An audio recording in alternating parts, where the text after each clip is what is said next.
Everyone in the neighborhood used to speak of Haji Maksud with deep respect and admiration.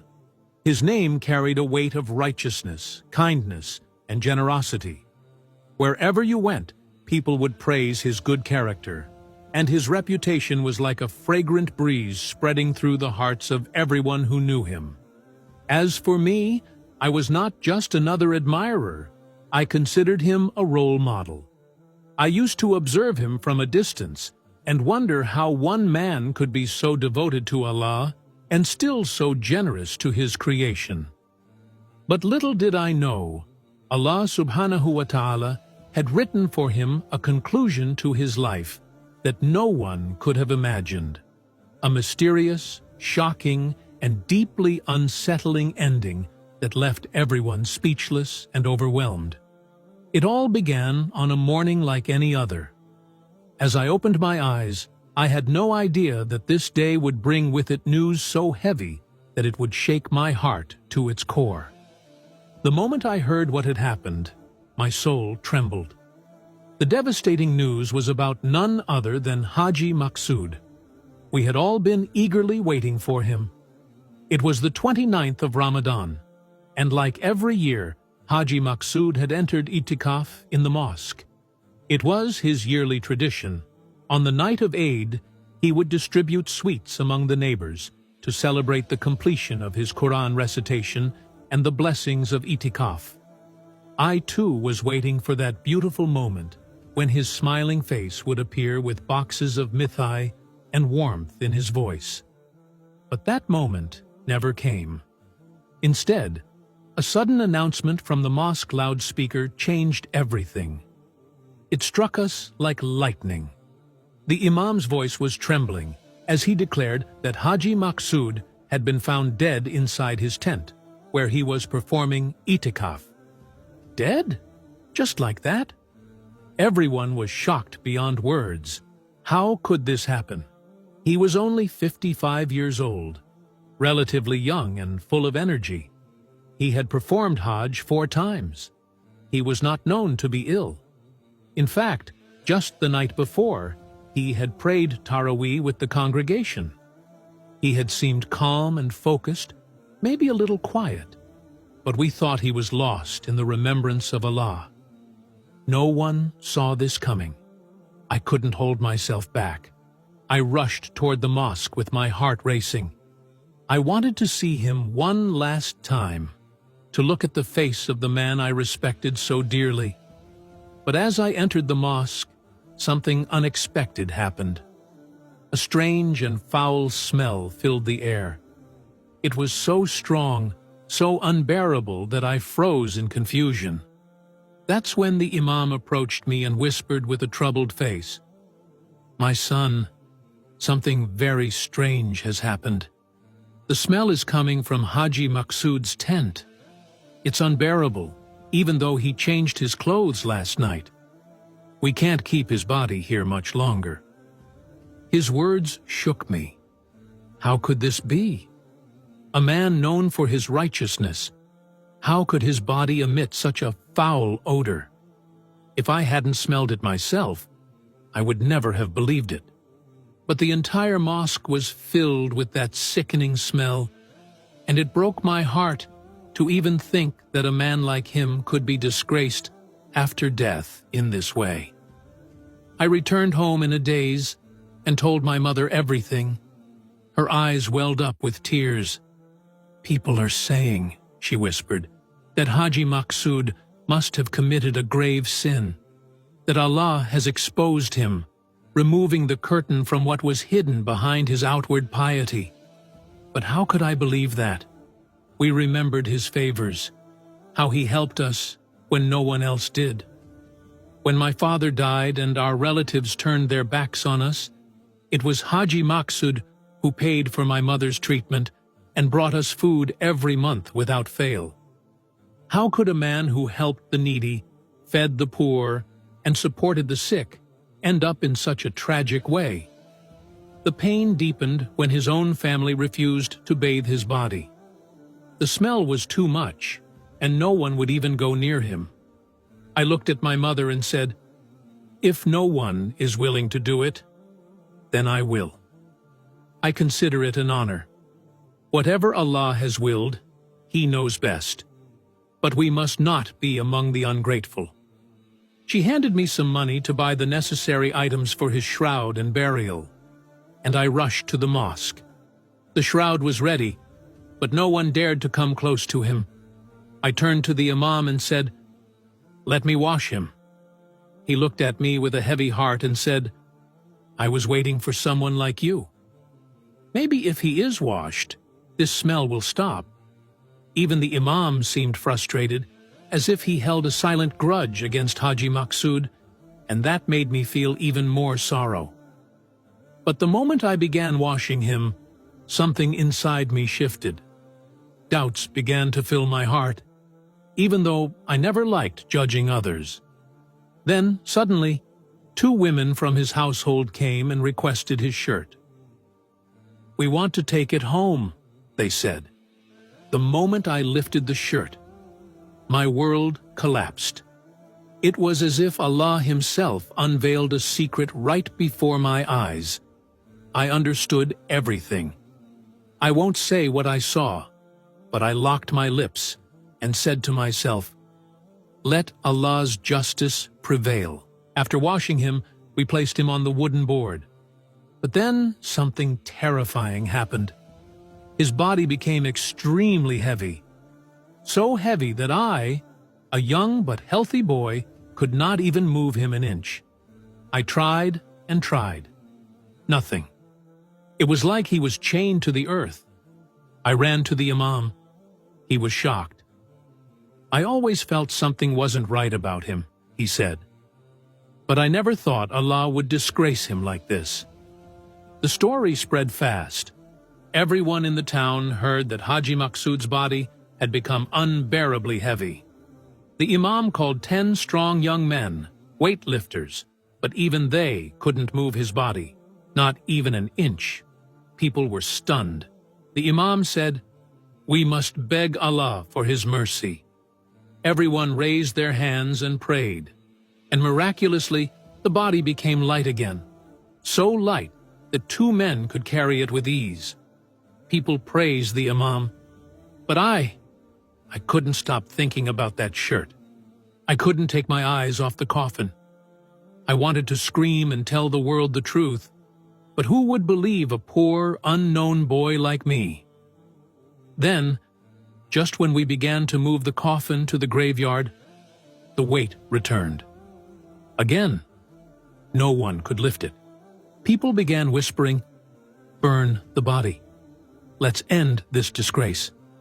And I felt a pain deeper than I've ever felt, not because of what was happening, but because of what people were saying. And then something happened that left everyone in utter disbelief. 2 young men from the neighborhood, frustrated and overwhelmed by the strange events, rushed to the market and returned holding large bottles of petrol in their hands. They approached the Imam and said words that no one ever imagined would be spoken for a man like Haji Maksud. "It's over," they said. "If we cannot lift his body, if no one can carry him to his grave, then we have no choice left but to burn him. We cannot leave a dead man lying here forever." These words pierced my heart like a dagger. How could people speak like this? And what pained me even more was that neither his wife came forward, nor his daughters. Not a single tear, not a single hand to defend him. Were they mourning in silence, or deliberately ignoring what was happening? One could only wonder. But the reality was chilling. It was impossible to believe they didn't know. And yet, not one of them came. The silence of his family was louder than the noise of the crowd. The Imam, seeing the rising tension, made an announcement that echoed through the entire neighborhood. "If this body is not lifted by tomorrow morning, we will be forced to burn it." The bottles of petrol were placed beside the body like a warning from fate. Someone whispered, "Maybe Haji Maksud was a Hindu in disguise. Maybe his death is like that of the Hindus. I couldn't take it anymore. My heart was heavy with sorrow, my soul crushed under the weight of everything I was witnessing. I left the gathering and went straight to my mother. I told her everything: the threats, the smell, the people turning away, and the unspeakable words. My mother listened calmly, then said something that changed everything. "My son, why don't you call a doctor? Let him check the body. Maybe there's a medical explanation for what is happening. Don't rush to judge. And if there is no reason, wait. Maybe his soul is burdened with an unsettled debt or an unfinished matter. Perhaps he'll appear in someone's dream. Allah does not leave matters unresolved." Her words made sense, wise, and full of faith. I rushed back to the Imam and told him what my mother had advised. The Imam, still visibly disturbed, nodded in agreement and said, "My son, I fear this could turn into a scandal. You know how people are.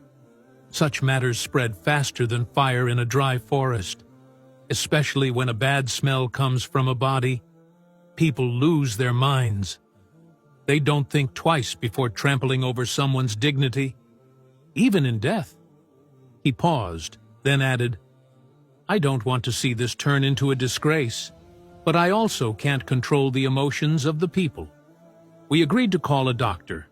It was our only hope, to find the truth, to calm the chaos, to protect the sanctity of the deceased. The body of Haji Maksud was then wrapped in plastic to shield it from the rain. But in that area, wild animals often roamed, cats, dogs, even stray creatures. And I couldn't bear the thought of any harm coming to his body. I decided to stay by his side and protect him through the night.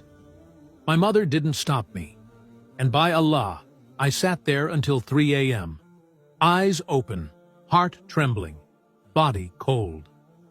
But what I witnessed then was beyond human understanding. Every animal that came close turned back. Not a single one touched him, as if even the creatures of the earth knew they were standing near something sacred, or something terrifying. Was Haji Maksud a wali, friend of Allah? Or was he a man under divine punishment? My mind was torn. Signs pointed both ways, piety and punishment. I was lost in that mystery. Then, at exactly 8 a.m., a man arrived who would change everything. Dr. Muayyaz, a man of calm presence and visible piety. When the Imam saw him, he said with hope, "Please, examine the body." I felt a strange peace when I looked at the doctor. He wasn't like other men. There was something noble about him. But before beginning, he made one request. "I will examine the body alone," he said, "and if I find something wrong, something that explains all this, I will not reveal it. I have no intention of disgracing the dead." We respected his words and stepped back. To our surprise, he carried no medical tools, no scalpel, no gloves, nothing. He entered with empty hands, and after a few short moments, he came out just the same. The Imam asked him, "Doctor, what did you find?" His response shocked us. "You can lift the body now. There will be no problem." We didn't believe him. How could this be? We had tried again and again, but still, trusting his words, we moved toward the coffin, and to our amazement, it lifted easily. There was no weight, no resistance. We carried him on our shoulders without difficulty. It was as if the unseen chains had been removed by the will of Allah. The Imam turned to me and asked, "What did he do?" He wasn't carrying anything, and he wasn't even inside for long, we informed the others. By 9 a.m., the people gathered again. The grave had already been dug, and Haji Maksud was buried. There were no more strange occurrences. Everything felt like a normal funeral. But the story wasn't over. Later, strange whispers began to circulate. Some youth said, maybe his grave will split open. Maybe flames will rise from it. Maybe this is only the beginning of his punishment. Others said, his body was so heavy. Imagine how heavy his grave must feel. But I had only one question on my mind. What did Dr. Moyaz do? It felt like a miracle, as if he had erased the storm that had nearly destroyed everything. But the answer wouldn't come until a week later. One afternoon, I saw police cars in front of Haji Maqsood's house. I ran there. Female officers were also present. To my shock, the police were escorting women out of the house, into police vehicles. The entire neighborhood stood still. What was happening? Why was his house under investigation? It was then revealed that the police had arrested Haji Maqsood's wife, the woman everyone thought was righteous. But the truth began to unfold. It turned out that Haji Maqsood had married again, just days before his death. And not just any woman, but one known for her immoral past. A woman who had lived a life of sin. But Haji Maqsood, in his effort to reform her, offered her a new life, a nikah, a home, and dignity. He wanted to pull her from the fire and place her on the path of Islam. But that same woman betrayed him. Along with his first wife, she poisoned him. For what? For money. For a life insurance payout. She killed a man who gave her everything. For a few pieces of paper. When I told my mother, she said, "My son, take me to his house. I want to see it with my own eyes." We went, and what we found broke our hearts. My mother said, "Never trust such women. You try to save them, they destroy you.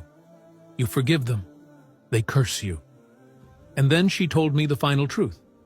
Yes, Haji Maqsood made one mistake. He agreed to take money from riba, interest, a thing he had always avoided. But because of her, he agreed, and that one sin became his trial. But Allah never lets falsehood remain. The truth came out. The doctor didn't perform any surgery. He simply whispered the truth, and Allah lifted the burden. The earth accepted his body only after the lie was exposed. His death was not natural, and his punishment, though harsh, was a reminder to us all. Riba is a war against Allah. And even if all your other deeds are pure, that one act can bring destruction. May Allah protect us from such sin. Ameen.